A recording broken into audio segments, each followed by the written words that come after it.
America ने Venezuela पर अचानक हमला किया और देश के राष्ट्रपति मादुरो और उनकी पत्नी को आधी रात को गिरफ्तार कर लिया। अमेरिका उन्हें अपने देश ले आया है और न्यूयॉर्क की ब्रुकलिन जेल में बंद कर दिया है। अमेरिका उन पर टनों कोकीन नामक नशीले पदार्थ की तस्करी की साजिश रचने, अवैध हथियार रखने और देश के कच्चे तेल के राजस्व का दुरुपयोग करने जैसे आरोप लगा रहा है।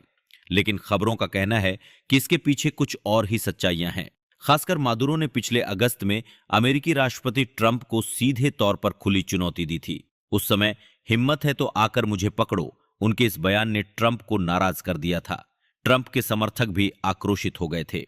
राजनीतिक विश्लेषकों का कहना है कि उसी के परिणाम स्वरूप यह हमला योजनाबद्ध तरीके से और सख्ती से किया गया। इसके अलावा यह भी कहा जा रहा है कि इसकी मुख्य पृष्ठभूमि कच्चे तेल की राजनीति है। विशेष रूप से वेनेजुएला दुनिया का सबसे बड़ा कच्चा तेल भंडार वाला देश है। दुनिया के कुल तेल संसाधनों का लगभग 18% वेनेजुएला में है। यह सऊदी अरब से 3% अधिक और ईरान से 6% अधिक है। इस स्थिति में दक्षिण अमेरिकी देशों में से एक वेनेजुएला में लंबे समय से वामपंथी मादुरो का शासन चल रहा है। यहां कम्युनिस्ट देश चीन ने भारी मात्रा में निवेश किया है और यहां के तेल संसाधनों का भोग कर रहा है।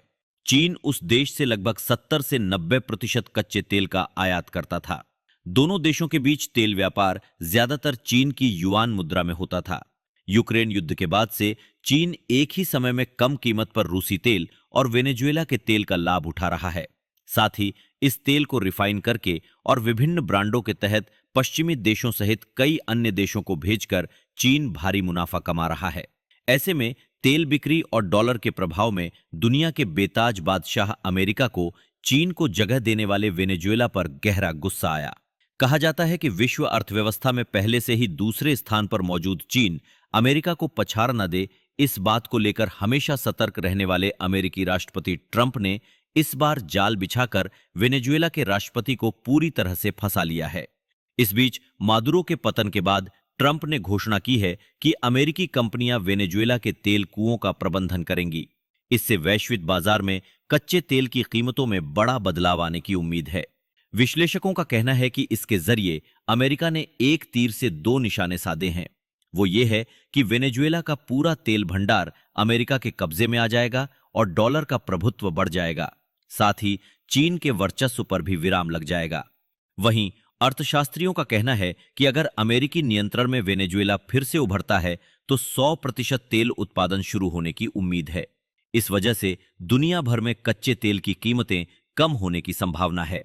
इस स्थिति में भारत एक समय वेनेजुएला से भारी मात्रा में कच्चे तेल का आयात करता था। रोजाना 4 लाख बैरल तक आयात किया जाता था।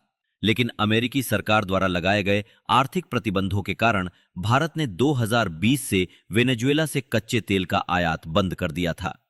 अब जब वेनेजुएला को अमेरिकी नियंत्रण में लाया जा रहा है तो उस देश में कच्चे तेल का व्यापार फिर से शुरू होगा। इसलिए भारत की ओएनजीसी को मिलने वाली 9,000 करोड़ रुपए की पुरानी बकाया राशि जल्द मिलने की उम्मीद भी जगी है। इसके अलावा विशेषज्ञों का कहना है कि भारत के सार्वजनिक उपक्रम और रिलायंस समूह सहित कुछ निजी रिफाइनरी फिर से वेनेजुएला में कदम रख सकती हैं। वेनेजुएला के राष्ट्रपति की इस अचानक गिरफ्तारी का उस देश की विपक्षी पार्टियों ने समर्थन किया है।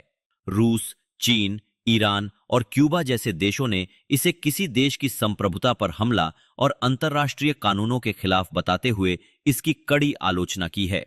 वहीं अर्जेंटीना जैसे दक्षिण अमेरिकी देशों ने इसका स्वागत किया है। भारत, यूरोपीय संघ और जापान जैसे देशों ने मिलीजुली प्रतिक्रिया व्यक्त की है।